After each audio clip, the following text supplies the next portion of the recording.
소년 아이들의 많은 숫자들은 코스타를 참석하고 있습니다.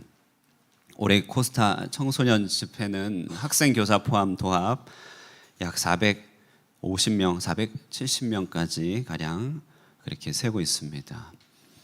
화면을 보여주시면요, 다원화 사회에서의 주대심이다라고 하는 주제로 빈증에 있는 피카맥스 뉴시티 호텔에서 열리고 있죠. 우리 교회 청소년들도 일부 참석하여서요, 우리 교회 아이들 13명 그리고 이제 지금 돌아온 교사까지 포함해서 교사 4명, 뿌리 깊은 우리 학교 청소년 3명과 교사 포함하여서 약 20명의 우리 권속들이 함께 참여하여 은혜의 시간을 맛보고 있죠. 다음 사진 보면요, 이번에 코스타는 아닌데 세계 각지에서 펼쳐졌던 청소년 수련회들의 그런 사진들이에요. 길지 않는 성장기를 보내는 것 아니겠습니까? 이럴 때 임팩트 있는 삶의 경험이 참 소중할 텐데요. 참 이처럼 신앙 안에서 이런 대형 집회를 한번 마주하고 성령의 역사를 맛보는 것들은 이들의 인생 가운데 적지 않은 영향이 있을 것이라고 생각해 볼 수 있습니다. 자, 그런데 이 코스타 집회는 단일 수련회로도 참 의미가 있지만요, 조금 더 오늘 살펴보길 원하는 것은 이런 수련회, 코스타 수련회 같은 이런 일들을 통하여 나타나는 디아스포라 현상에 대해서 생각해 보려고 하는 것입니다. 일단 이 코스타라고 하는 말 자체가 작년에도 잠시 살펴봤는데요, Korean Student All Nations라고 얘기합니다. 줄여서 코스타. 원래는 Korean Student in America, 원래 미국에서 시작됐는데요, 전 세계로 흩어져 있는 학생들이 많은 것이에요. 그래서 이름을 바꿨어요. 전 세계에 흩어져 있는 학생들의 모임, 청소년 학생, 대학생, 학생들이 1년에 한 차례씩 이렇게 모여 상호작용이 엄청난 모임 가운데서 시간을 보내곤 합니다. 자, 흩어져 있는 학생들, 흩어져 살고 있는 학생들이라고 말하였는데, 여기 흩어졌다라고 하는 이 표현을 그리스어로는 디아스포라 이렇게 얘기합니다. 디아스포라. 이 디아스포라라고 하는 용어는 원래 나라를 잃고 흩어졌던 유대인들을 지칭할 때 쓰였던 말입니다. 우리 성경 사도행전 24장 5절에도 이런 표현이 나왔죠. 천하에 흩어진 유대인이다, 이런 표현이 나옵니다. 저기 흩어진이라고 하는 저 단어가 그리스어로 디아스포라, 주, 이렇게 유대인 이렇게 되는 것입니다. 자, 이렇게 유대인을 지칭하던 이 말이 오늘날 전 세계 민족들이 흩어져서 살고 있는 것을 목도할 때 이렇게 민족의 분산 현상을 설명하는 사회적 용어가 되었습니다. 디아스포라, 화교들. 전 세계 중국 화교들이 많이 흩어져 있죠. 베트남이 통일될 때 많은 사람들이 보트를 타고 탈출하였습니다. 디아스포라 베트남 사람이라고 얘기할 수 있을 것입니다. 이들을 부르는 명칭이 또 있더라고요. 마찬가지로 우리 한민족들도 구한말부터 디아스포라가 많았습니다. 러시아 연해주, 중국 간도, 그 다음에 하와이나 미주 대륙 같은 그런 곳에 흩어져 살기 시작했던 것입니다. 흩어진 한 민족을 얘기할 때 우리는 디아스포라 코리안 혹은 코리안 디아스포라 이렇게 얘기를 하는 것이죠. 사실 우리 한인 디아스포라의 역사는 참 아픔과 질곡이 많은 역사이기도 했습니다. 디아스포라 초창기 일제강점기 때는 전쟁 노동력을 위한 강제 노역에 투입되기 위하여 흩어지는 경우가 많이 있었죠. 잘 아시다시피 살 길이 막막하여서 오늘날 얼마 전에 불이 났지만 휴양지의 천국이라고 하는 하와이의 사탕수수 농장으로 이주한 한인들의 이야기를 들어보셨을 것입니다. 6.25 전쟁 이후 60년대 초까지만 해도 5,000명의 전쟁 고아가 세계에 흩어졌습니다. 그리고 전쟁으로 인하여서 과부가 된, 미망인이 된 여성들과 생업이 막막한 여성들, 살 길이 막막한 여성들, 이들이 미군과 결혼하여 무려 6,000명의 여성들이 미주로 이주했다고 합니다. 이때부터 본격적인 유학이 장려되고 장려까지는 아니고 시작되어서 이들이 오늘날 재미교포 1세, 많이들 돌아가셨을 것이에요. 1세를 이루게 되었습니다. 이후 남미 파독 광부들, 간호사들, 그리고 중동의 건설 노동자 등 나라의 노동력 정책으로 외국으로 보내어 외화 벌이를 하였던 시대가 찾아왔죠. 이것이 1988년도 서울 올림픽 때까지 이루어진 일이라고 합니다. 그 이후로 잠시 주춤했던 디아스포라 현상은 IMF 이후에 온 세계 시장이 개방되고 저개발 국가들이 개혁 개방을 펼침에 따라서 우리나라는 본격적으로 저임금 노동력을 찾아 중국과 동남아시아 등지로 진출하기 시작했습니다. 그리고 여러분이 여기 계시는 것이죠. 예전에는 저임금 노동력으로 수출되었던 나라가 역으로 이제 유리한 노동시장과 소비시장을 선점하는 디아스포라인이 되었습니다. 예전에는 억지로 강제로 옮겨야 했고 생업에 쫓겨 옮겨야 했지만 이제는 먼저 달려나가 발달된 기술로 한 나라의 산업을 일으켜 세워주는 디아스포라가 되었죠. 거기에다가 한류까지 겹치게 되어서 이렇게 우리가 흩어져 있으니 뿐만 아니고 더 적극적으로는 수많은 디아스포라 공동체 가운데 그런 나라가 등 가운데 선교사님들까지 뻗어 있으니 참으로 디아스포라 역사 가운데 격세지감을 느끼게 되는 그런 시점입니다. 2020년에 정의삭 감독이 제작한 영화 미나리라고 하는 영화를 아실 것입니다.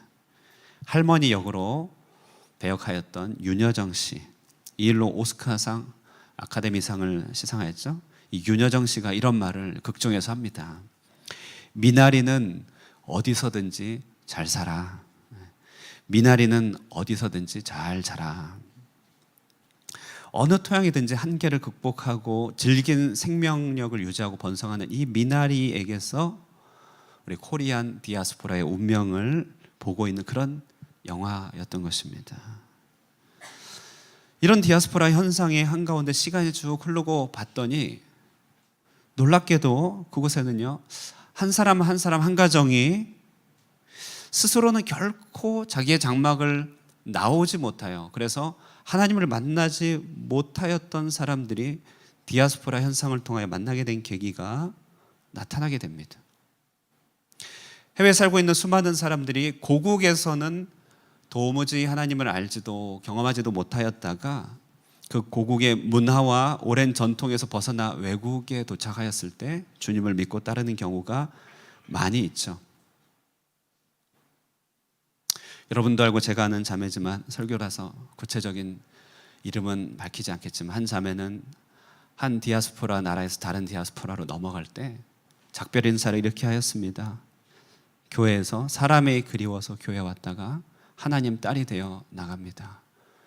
이것이 바로 디아스포라 현상 가운데 하나님께서 주신 섭리적인 뜻이죠. 지금도 여러 곳곳에서는 이런 흩어짐이 아니고서는 결코 접촉할 수 없는 하나님 나라의 진전이 나타나고 있습니다. 중동으로 파견 나간 인도네시아 신자들이 이슬람 세계 속에서 하나님을 전파하며 그들을 개종시키는 일에 참여하고 있습니다.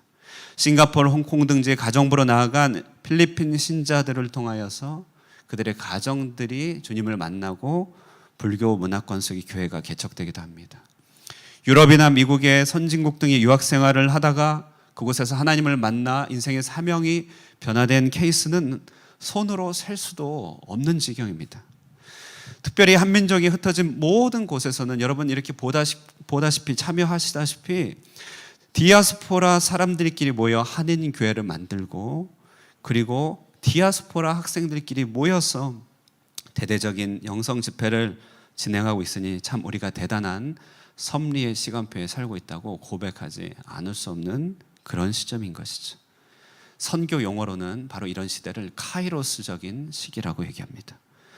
1월 다음에 2월, 2월 다음에 3월 이런 식으로 흘러가는 시간을 크로노스적인 연대기적 시간이라고 합니다. 그러나 하나님의 섭리적인 메시지가 담겨있는 시점들, 하나님의 의도가 반영된 시대적인 변화와 특적인 시점을 말할 때 이때를 카이로스다 이렇게 얘기하는 것이.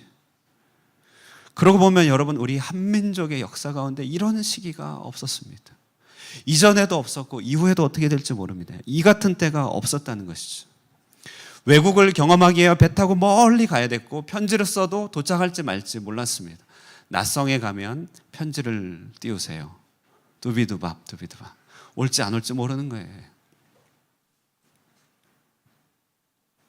복음을 이방에 전하기 위해 선교사 한 명을 파송하고 길고도 오랜 과정을 통하여 겨우 몇몇의 사람들한테 복음을 전했습니다. 그러나 지금은요, 문을 열면 바로 외국이 펼쳐져 있습니다. 우리도 공기처럼 자유롭게 이곳 선교지를 살아가고 있습니다. 여기가 한국입니까? 베트남입니까? 이전에는 용기를 가지고 선교지의 해안선에 조금 복음을 전했죠. 그 다음에 믿음을 발휘하여 내륙으로 조금 더 들어갔습니다. 그리고 더 하나님께 순종하여 밀린과 오지까지는 나갔었죠. 지금은 그 오지의 노동력이 한 번도 볼 수 없던 소수 민족들이 도시로 나와 생활하고 있습니다.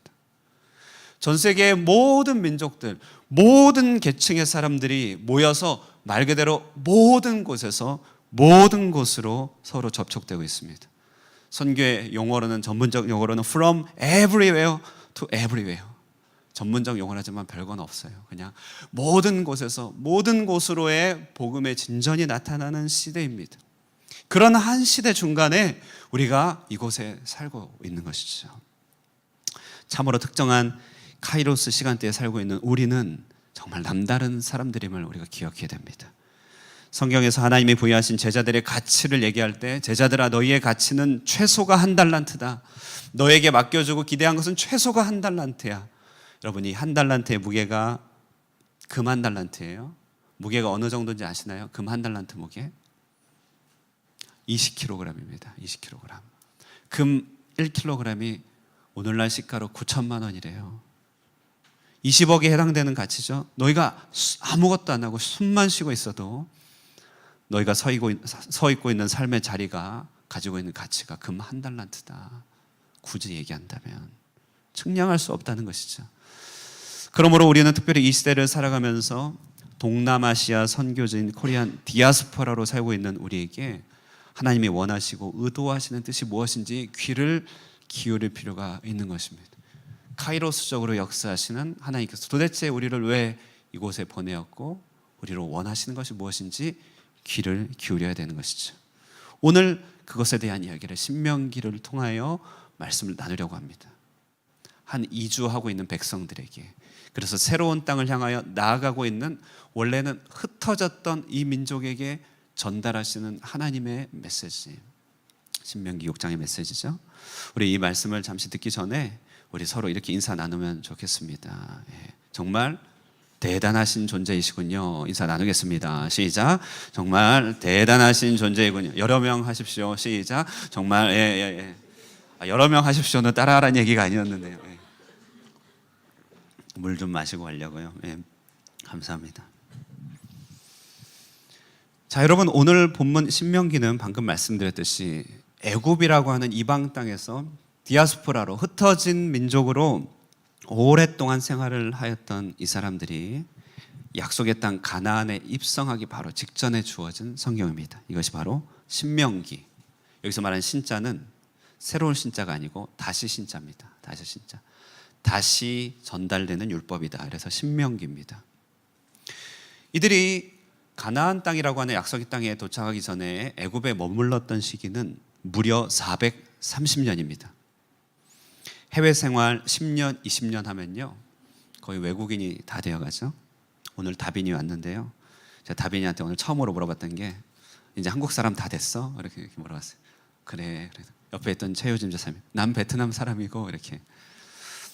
한 땅에 오래 있으면 우리가 금세 적응하죠. 이들은 원래 말 그대로 경제적인 이유로 인해서 이집트에 정착하기 시작했는데 그게 430년이 흘렀습니다. 영주권 정도가 아니라 거의 그 민족에 동화되어서 살 법한 그런 시간이었죠. 그러나 이렇게 흩어져서 동화된다 할지라도 영구적으로 동화되기 어려운 일들이 간혹 생기죠. 이들 애굽에 있던 이스라엘 백성들에게도 왕조가 바뀌고 정치 문제가 불거지면서 위기가 찾아옵니다. 이곳 애굽 사람들은 모든 성공의 사다리, 계층의 사다리를 다 끊어버리고 이방인이었던 이 사람을 노예로 만들어버리는 고된 정책을 펼치기 시작했던 것이죠. 이들은 견딜 수가 이제 없었습니다. 디아스포라 삶의 고단함을 피부로 느끼기 시작했습니다. 그래서 이들이 부르짖습니다. 그리고 건져달라고 합니다. 하나님이 개입하십니다. 그리고 그들을 구원해 주시죠. 여러분이 잘 아는 10가지 재앙으로 이들을 건져 주십니다. 출애굽기에 이 기록이 나와 있습니다. 그러나 이들이 하나님의 도움으로 위기에서 건짐을 받았지만 자신을 구원해 주신 하나님의 뜻을 충분히 이해하지 못하였기 때문에 그들은 그 이동의 여정에 많은 불평이 있었습니다.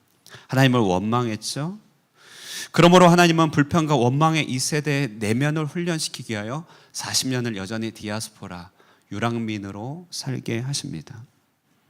그리고 불평과 원망의 1세대가 광야에서 다 묻힌 뒤에 이제 약속의 땅을 코앞에 남겨두고 있는 이 세대들에게 모세가 이들로 하여금 가까이 눈에 보이는 그 땅을 향하여 나아가는 하나님의 당부를 전하면서 신명기 말씀을 전하고 있는 것이에요. 그 모세의 신명기 말씀 중 가장 유명한 어구가 신명기 6장 4절 오늘 나오는 말씀인데요. 우리 한번 읽어보도록 하겠습니다. 시작. 이스라엘아 들으라. 우리 하나님 여호와는 오직 유일한 여호와시니. 이스라엘아 들으라. 저것이 히브리 말로 쉐마 이스라엘 이렇게 됩니다. 그 다음 사진 보여주면요. 히브리 말로 쉐마, 위에 게 쉐마라고 써 있습니다. 밑에 게 이스라엘 이렇게 써 있어요. 그래서 쉐마 이스라엘아 들으라 이스라엘이여. 이 쉐마 이스라엘이라는 이 어구는 유대인들의 거의 무슨 애국가 같은 외침입니다. 쉐마 이스라엘. 그 다음 사진 보여주면요. 유대교를 상징하는 메노라 촛대를 조각한 예루살렘에 있는 조각상입니다. 거기 보면 밑에 아래쪽에 동그란 원판에 있었던 그 말이에요. 쉐마 이스라엘. 그 말씀을 들음으로 감람류에 불을 붙여라, 이런 표현입니다. 자, 이런 신명기의 말씀을 통하여 주님은 유랑민이었던 이스라엘 사람들에게 정말 하나님의 뜻을 전달하면서 본향에 나아가는 그 모든 여정을 가르쳐주고 계시는 것이에요. 이 디아스포라 하나님의 백성들에게 전하시는 하나님의 뜻이 말씀을 통해서 봤더니 세 가지가 있는 것입니다. 하나는 늘 항상 본향을 향하여 감을 잊지 말라. 본향을 향하라. 두 번째는요, 미래를 향하여 자녀 세대를 향하라는 것이죠. 그리고 끝으로는요, 세상에 열방의 빛이 되라. 열방을 향하여. 이 세 가지가 우리 하나님께서 말씀하신 것입니다. 오늘은 첫 번째로 이 성경 말씀을 통하여 너희에게는 돌아갈 본향이 있다.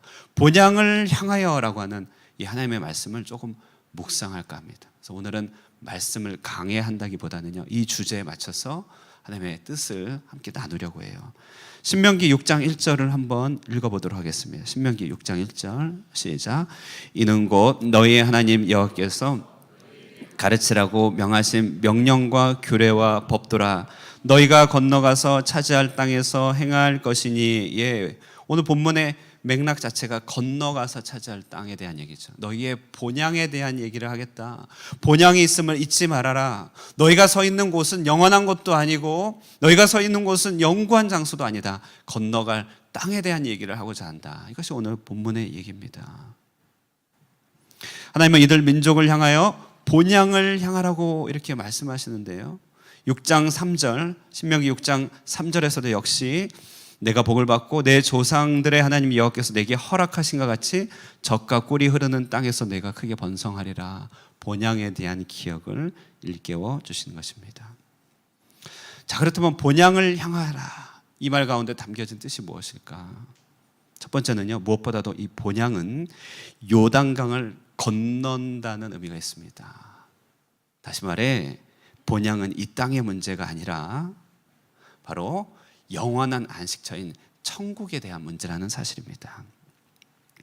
성경에 보면 요단강 건너라는 표현이 자주 나옵니다. 우리도 요단강을 건넌다는 표현을 들어봤을 것이에요. 찬송에도 며칠 후 요단강 건너가 만나리, 이런 찬양이 있어요. 혹시 들어보셨나요?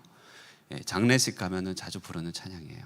며칠 후 요단강 건너가 만나리. 이스라엘 백성으로 하여금 준비시켜서 요단강이 건너는 이 이야기는 당시로서는 영토를 차지하게 하는 이야기 같았는데 성경 전체를 봤더니 이 이야기는 하나의 메타포예요. 바로 우리가 살고 있는 이 땅이 영원한 도성이 아니라 우리의 영원한 본향이 있음을 추억하도록 하는 표현이죠. 그래서 우리는 모두가 다 건너갈 요단강이 있다는 것이, 본향을 향하여 가는 백성들이라는 것입니다. 디아스포라, 우리 하나님의 백성들아, 본향을 기억해라. 천국을 기억하라 라고 말합니다. 자, 여러분, 이 천국에 대해 우리는 가본 적이 없지만 천국에 대한 향수는 조금 있을 수 있어요.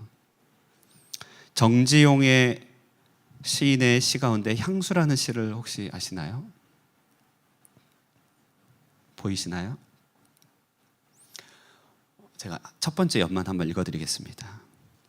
넓은 벌 동쪽 끝으로 옛 이야기가 지줄대는 실개천이 휘돌아 나가고 얼룩배기 황소가 해설피 금빛 게으른 울음을 우는 곳, 그곳이 참아, 그죠?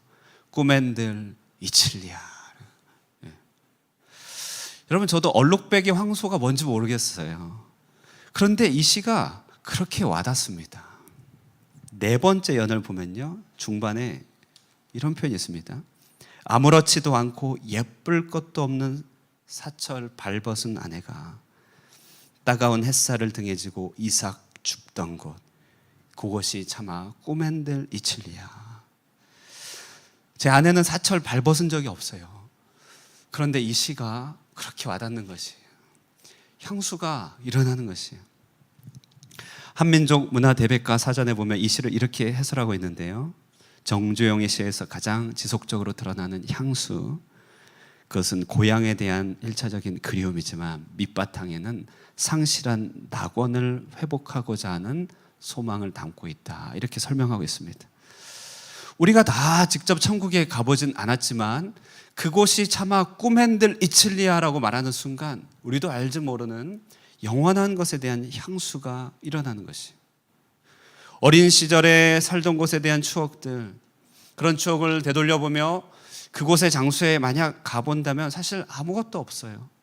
여기에 뭐가 있었지? 그러나 우리는요, 향수는 남아있는 것이죠. C.S. 루이스가 말하기를요, 이런 설명하기 힘든 그리움이야말로 우리가 어디에서 왔는지를 말해주고 있는 대표적인 표식이다라고 얘기합니다.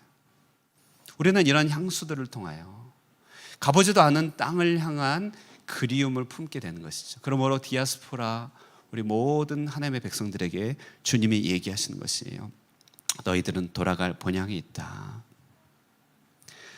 제가 본향에 대해서 얘기하면 우리는 현실이 너무 좋고 너무 중요하기 때문에 본향으로 향하라는 말이 잘 와닿지 않을 수가 있습니다.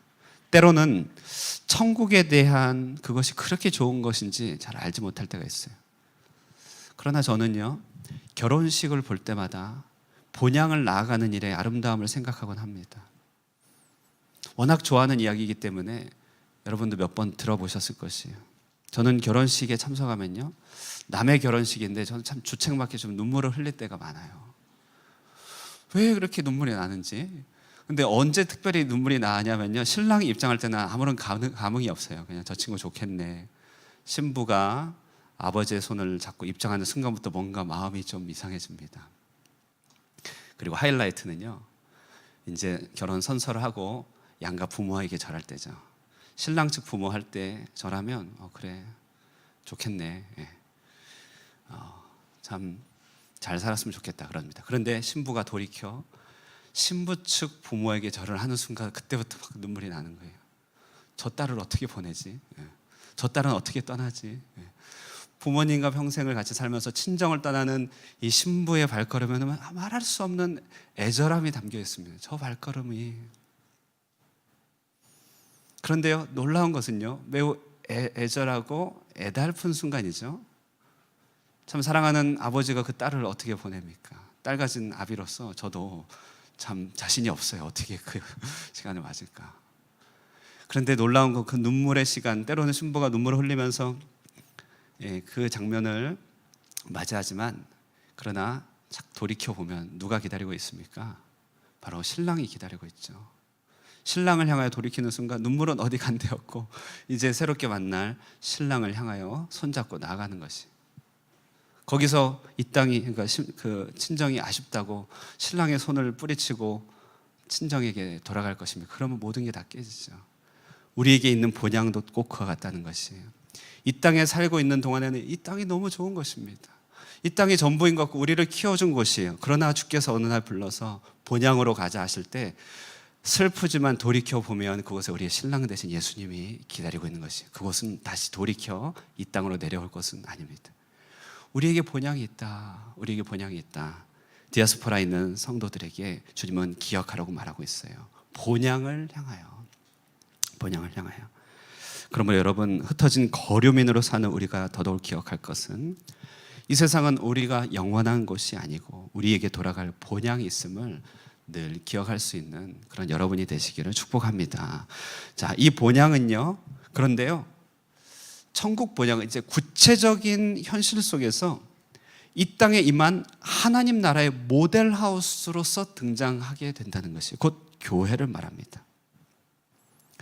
약속의 땅, 가나안 땅, 젖과 꿀이 흐르는 땅, 이런 모든 표현들은요 굉장히 추상적인 이야기들이죠. 그런데 주께서 이런 약속을 던져주고 사람들을 이끌어갈 때 사람들로 하여금 멀리 보게 하고 따라 나서게 하였지만, 이런 모든 이끌음을 통하여서 결국 이스라엘 백성들에게 하나님께서 만들어주신 것은 이스라엘의 교회 공동체였다는 것입니다. 하나님이 늘 그래요. 먼저는 멀리 비전을 보여주십니다. 약속의 땅이다. 본향에 돌아간다. 말도 못할 복을 줄 것이다 말합니다. 너희 자녀가 셀 수 없이 많아질 것이다. 약속을 먼데 던져주십니다. 그런데 이 약속을 들고 한 사람에게 이뤄가시는 것은 뭐냐면요, 아브라함 한 가족이에요. 야곱 한 가족이에요. 이스라엘 한 지파예요. 그들을 하나님 나라를 머금은 이 땅의 교회로 빚어가신다는 것입니다. 가나안 땅 데리고 간다 하시면서 시내산에서 성막을 주신 것입니다. 저 멀리 가나안 땅을 얘기하지만 지금 이 땅에서 성전 세워가는 일꾼이 되도록 얘기하시는 것이, 그러므로 천국의 본향을 얘기하는 것이나 이 땅에서 교회에게 임한 본향인 교회, 그러니까 이 땅의 본향을 얘기하는 것이나 같은 것입니다. 같은 것. 여러분 정말 그래요. 흩어져 살고 있고 결국 본향에 이끌어갈 천국에 대해 우리는 늘 추구해야 되지만, 그 천국을 추구하는 동안 이 땅에서 우리가 구해야 될 것은 이 땅의 본향인 교회를 본향답게 가꿔가는 일임을 우리가 믿는 것입니다. 하나님 나라의 한 모델이 되는 반듯한 교회 경험을 하는 것, 그것이 본향을 향하여 가라고 하는 하나님의 음성인 것이에요. 교회가 여러분 행복하면요, 삶의 모든 부분이 사실은 행복합니다. 사람이 그렇게 살게 돼 있어요.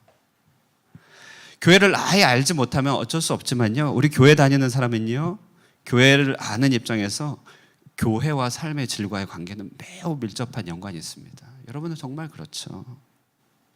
교회가 불편하고 불행하면 삶이 그때부터 방황하게 돼요.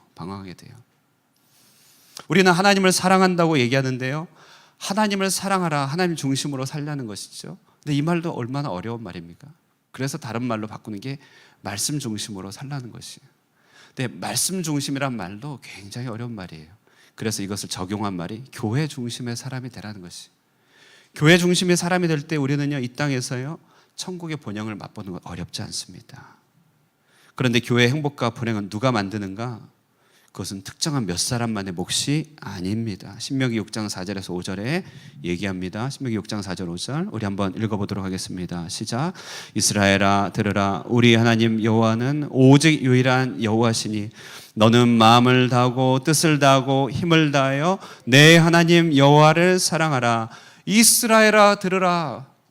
천국의 본향을 이 땅에 머금는 일은 누군가 특정한 일이 아닌 것입니다. 이스라엘아 들으라. 이스라엘의 모든 교회 구성원들이 함께 해나갈 몫이죠. 이 땅의 교회를 천국의 본향처럼 갖고 갈 몫이 누구에게나 있는 것입니다. 물론 사람마다 다르지만 배터리가 차오르듯이 그때그때마다의 몫이 다 있는 것이에요. 디아스포라의 이 흩어진 생활, 이주와 이동이 보편화된 이 시대 가운데서 우리는 이 땅에서 주어진 기회와 시간만큼 몸된 교회를 천국 본향처럼 갖고 가야 할 줄로 믿는 것입니다.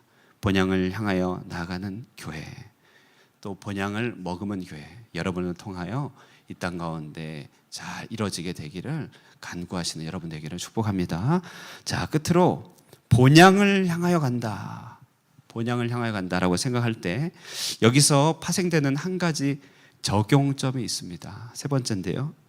자, 한 가지 적용점 뭐냐면요, 우리 디아스포라 생활, 우리 모두는요 다 고국에 돌아갈 본향이 있는 사람이라는 그런 사실을 망각할 수는 없는 것입니다.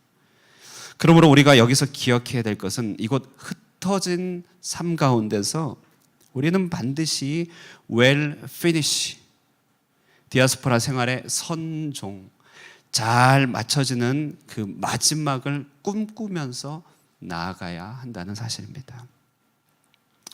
자, 하나님이 이스라엘 백성을 말 그대로 그들의 고국 가나안으로 부르신 그 장면이죠. 그러나 하나님께서 그들을 흩었다가 다시 모으실 때는 아무런 준비 없이 그냥 불러 모으시지는 않으셨습니다. 하나님은 노예의 식민지 땅의 신분에서 그들을 자유민으로 바꾸셔서 돌이켜 주셨습니다. 무종교 우상숭배의 현장에서 여호와의 신앙인으로 변화시켜 줬던 것이죠. 외로이 홀로 일만 하던 그들을 신앙 공동체와 군사가 되도록 변화시켜서 그 마지막을 맛보게 하신 것입니다. 하나님께서는 그들 거류민과 이주민 이스라엘의 마침과 끝에 대한 다 계획이 있으셨다는 것을 말하고 있어요. 그러므로 본향을 향하여 간다는 말은 이곳에 사는 날 동안에 우리가 달려갈 길을 잘 마치고 돌아갈 그 끝지점에서 우리를 바라볼 수 있는 선명한 비전이 있어야 된다는 것을 말합니다. 어린 시절에 교과서에서 읽었던 한 이야기가 떠올라요. 밭에 씨를 심기 위하여 두 사람에게 호미를 주고 땅을 파라고 그런 얘기를 했습니다. 둘이 한참을 땅을 파 들어갑니다. 시간이 한참 흘렀어요. 둘이 파놓은 땅을 봤더니 한 사람이 파놓은 땅은 삐뚤빼뚤 난리도 아닌 것이. 그런데 옆에 사람은요, 가지런히 그것이 뻗어 있는 것이에요. 이게 무슨 차이입니까, 여러분? 둘이 불렀어요. 너는 왜 그렇게 삐뚤빼뚤하냐? 너는 왜 그렇게 가지런하냐? 물어봤습니다. 한 사람이 이렇게 얘기해요. 저는 열심히 팠습니다. 그때그때마다 최선을 다해서 팠어요. 참 고생했어요. 그런데 이렇게 하고 났더니 좀 삐뚤빼뚤하네요. 이렇게 얘기합니다. 그러자 옆에 있는 사람이 이렇게 얘기합니다. 너는 어떻게 했느냐? 그랬더니 저는 땅을 팔 때마다 한 번씩 틈틈이 저 끝을 바라봤습니다. 내가 나아갈 끝을 바라보고 한 번씩 파고 또 중간중간에 팔 때마다 뒤를 한 번씩 되돌아보며 내가 나아가야 될 목표점을 향하여 나아가게 됐습니다.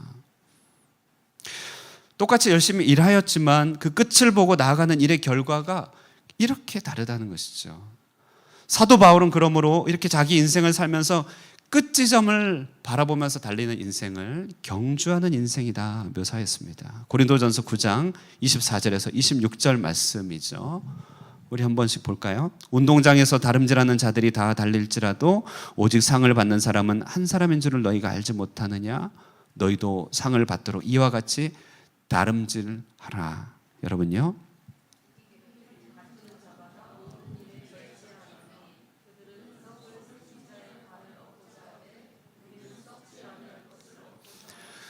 우리 함께 읽겠습니다. 시작. 그러므로 나는 다름질하기를 향방 없는 것 같이 아니하고 싸우기를 허공을 치는 것 같이 아니하며 라고 말합니다. 잘 달리는 건 하루하루 최선을 다해서 달리는 것도 중요하지만 달리기의 목표점을 보고 달려야 된다는 것을 말합니다. 공산권에 살다 보니까요, 간혹 당국에 의하여 추방당하시는 선교사님들의 이야기를 종종 듣게 돼요. 이분들은 매일매일을 열심히 달리다가 한 번도 자기 자신이 본인이 살고 있는 땅에서 그 끝점에서, 그 땅에서 마주할 그 끝점에 대한 생각을 한 번도 하지 않고 사역하였던 것이죠. 근데 어느 날 느닷없이 추방 명령이 내린 것입니다. 3, 4일 만에 삶을 정리해서 나가는 분들의 이야기 가운데는 정신적 충격이 너무 커서 공황장애나 우울증에 걸리는 사람들의 이야기를 들은 적이 있어요. 심지어는 하나님을 원망하면서 이럴 거면 나를 왜 보내셨냐 이렇게 얘기를 한다는 것이 매우 특수한 경우지만 여러분, 종착점에 대한 생각, 종착점에 대한 기도가 평상시에 얼마나 중요한지에 대한 아주 대표적인 사례라고 얘기할 수 있습니다. 여러분, 물론 우리는 삶의 경험이 말해주듯이 이동과 이주에는 우리가 어떻게 할 수 없는 부분이 있습니다. 생각을 하더라도 당장에 뭐 딱히 준비할 것이 없는 것도 대부분이 우리의 삶의 모습이 하루하루가 너무 바쁜 건 맞습니다. 그러나 분명한 차이점이 있어요. 그 끝날을 염두에 두며 항상 기도할 수 있느냐 없느냐는 큰 차이를 만들어내는 것이. 야곱은 그 2주의 시간이 끝나 다시 고국으로 돌아갈 때 호를 단신의 사람이 12지파의 조상이 되었습니다. 이스라엘은 한 가족 단위로 애굽에 내려갔다 이제는 한 나라가 되어서 돌아갔죠. 물론 반대의 경우도 있습니다. 룻의 시어머니 나오미는 이주 끝에 물리적으로는 아무것도 얻지 못하고 고국으로 돌아갔습니다. 그러나 그에게는 10아들보다 귀한 한 명의 며느리 롯이 그의 곁에 있었던 것이죠. 포로기 이스라엘 그 나라의 이주 생활 끝에는 고국에 돌아가 성전을 세울 사명감과 하나님 은혜의 증표들을 붙들고 있었습니다. 우리가 다 각각 여건은 다 다릅니다만 이주 생활의 끝날에는요, 하나님의 신실한 사랑의 증거들을 품고 대대손손 자녀를 지켜 보호하시겠다는 약속의 증거들을 붙들고 가야 하지 않겠습니까? 우리의 선종을 기억해야 되는 것이죠. 그러므로 저도 인생의 경험이 참 짧지만 적지 않은 거류민의 생활 속에서 저 스스로나 여러분에게 이렇게 적용해드리고 싶습니다. 하나는 거류민으로 살고 있는 여러분들이요, 우리는 단 하루를 살더라도 우리가 이곳에서 뜨내기와 같이 살 것이 아니라 이곳이 마치 내 약속의 땅인 것처럼 그렇게 살 수 있기를 바랍니다. 이곳은 내게 주신 기업이고 내게 주신 약속의 땅이다. 이것이 우리가 하루를 사는 원칙이죠. 그럼에도 불구하고 또 하나, 여러분, 거류민으로 살아가는 우리 이곳의 삶, 우리는 이곳에 발을 디딘 그 첫날부터 우리는 마지막 날에 주께서 주실 은총을 바라보면서 그것을 보면서 가야 된다는 것입니다. 여러분, 그 마지막 날에 하나님께서 주실 그림이 무엇입니까? 여러분이 기대하는 것이 무엇입니까? Well finish. 은혜 안에서 아름답게 맞춰지길 소망하고 기도하면서 범사의 자신을 하나님과 조율하면서 살아갈 때 우리 거류민의 삶의 마침이 아름답게 맺어지게 될 줄로 믿는 것입니다. 말씀의 결론을 맺겠습니다. 코스타가 열리는 계절이면요, 코리안 디아스포라로 살아가는 우리들의 삶이 무엇인지, 어떤 길 위에 있는지를 늘 묵상하게 됩니다. 한국과 같이 내 집 내 고장 같이 계속 살아갈 수 없는 나그네 삶이잖아요. 하나님께서는 우리에게 무엇을 요청하시며 우리를 어떻게 바라보고 계실까? 오늘 첫 번째 주제를 함께 나눕니다. 우리는 건너갈 땅이 있는 사람들이다. 본향의 사람들이다. 그러므로 본향을 향하여 우리는 나아간다는 것입니다. 이 땅에 살고 있지만 세상에 속한 사람이 아님을 기억하며 천국 본향을 늘 꿈꾸며 나아가는 여러분 되시길 바랍니다.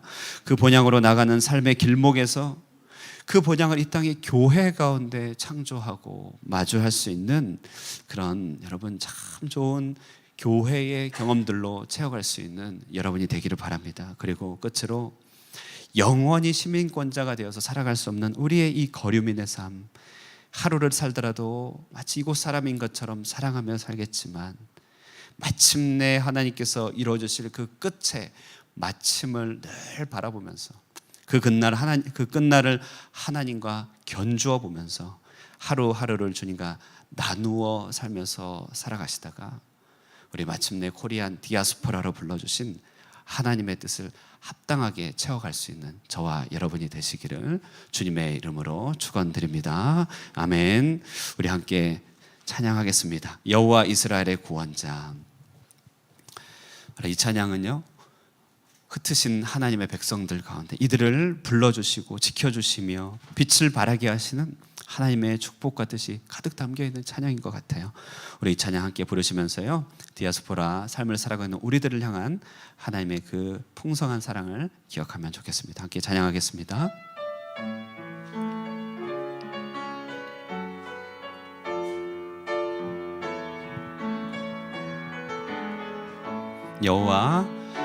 여호와 이스라엘의 구원자, 정음과 나중 되신 주, 그가 널 지명하여 부르사 주의 종 삼아 주셨네. 너를 그의 손바닥에 새기사 결코 잊지 않으시리라. 환난 중에 피난처가 되시며 항상 인도하시리. 너는 일어나 주의 빛을 발하라. 땅끝까지 주 선포하라. 그가 너로 이방의 빛을 삼아 구원을 베푸시리라. 이 시간에 우리 말씀 생각하면서 함께 기도하기를 원합니다. 디아스포라 코리안 디아스포라로 카이로스적인 섭리의 시간표 가운데 우리를 불러주셨습니다. 이 땅 가운데 살면서 우리 하나님께서 우리를 향한 품고 계신 뜻이 있는 것이죠. 무엇보다도 본향을 향하여 나아가라고 말합니다. 이 땅은 영원한 도성이 아닙니다. 천국 본향을 향하여 나아가는 삶, 거류민인 우리들로서는 더욱더 분명하게 느낄 수 있는 것입니다. 하나님, 본향을 향하여 나아가는 삶 잊지 않게 하여 주시옵소서.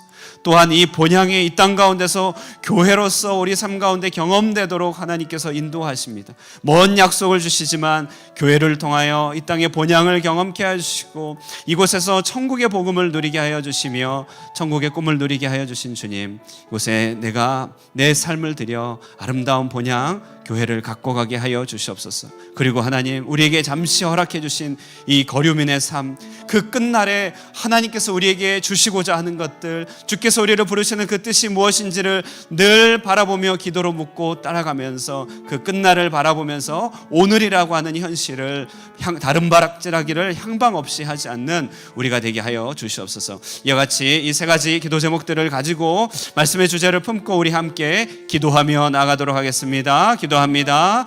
은혜와 사랑이 하나님 아버지 감사합니다. 오늘도 코리안 디아스포라의 삶을 하나님 바라보게 하여 주시고 우리 시대를 향한 하나님 놀라운 섭리적인 카이로스의 시간표를 살펴보게 하여 주시니 감사합니다. 모든 곳에서 모든 곳으로 하나님의 복음의 역사를 전파하여 주시고 우리를 이곳에 세워주시사 하나님을 만나게 하여 주신 놀라운 은혜 감사드립니다. 이곳에 살고 있는 동안에 하나님의 부르심을 잊지 않게 하여 주시고 신명기 말씀을 통하여 하나님 본향을 향하여 나아가는 우리의 삶이 하나님 늘 항상 우리에게 주어지고 있음을 잊지 않게 하여 주시옵소서. 천국 복음을 하나님 천국의 본향을 품으며 살게 하여 주시고 하나님 나라의 본향이 이 땅의 교회를 통하여 하나님 늘 드러나게 하여 주시며 우리가 돌아갈 본향 곧 고국이 있음을 잊지 않으며 이곳에서의 마지막을 잘 마칠 수 있도록 하나님 그 끝날을 바라보며 나가게 하여 주시옵소서. 감사드리오며 예수님의 이름으로 기도합니다. 아멘.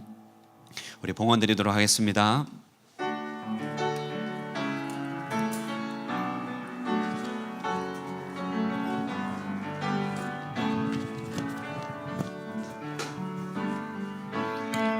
내게 있는 양 저와 그 발 위에 입 맞추고 깨드립니다. 나를 위해 산길 오르신 그 발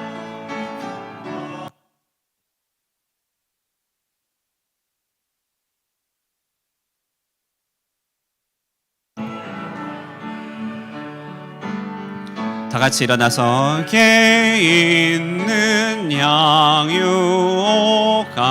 주께 가져와 그 발 위에 입 맞추고 깨드립니다. 나를 위해 십자가에 오르신 그 발 흘린 피로 나의 죄를 대속하셨네. 사랑과 은혜가 충만하신 우리 하나님 아버지, 주님의 섭리 가운데 당신의 백성들을 온 땅에 흩으시고 흩어진 그곳에서 하나님을 경배하며 복음의 빛으로 살아가도록 인도하신 놀라운 섭리의 역사로 인하여 주님께 감사하며 영광 올려드리옵나이다.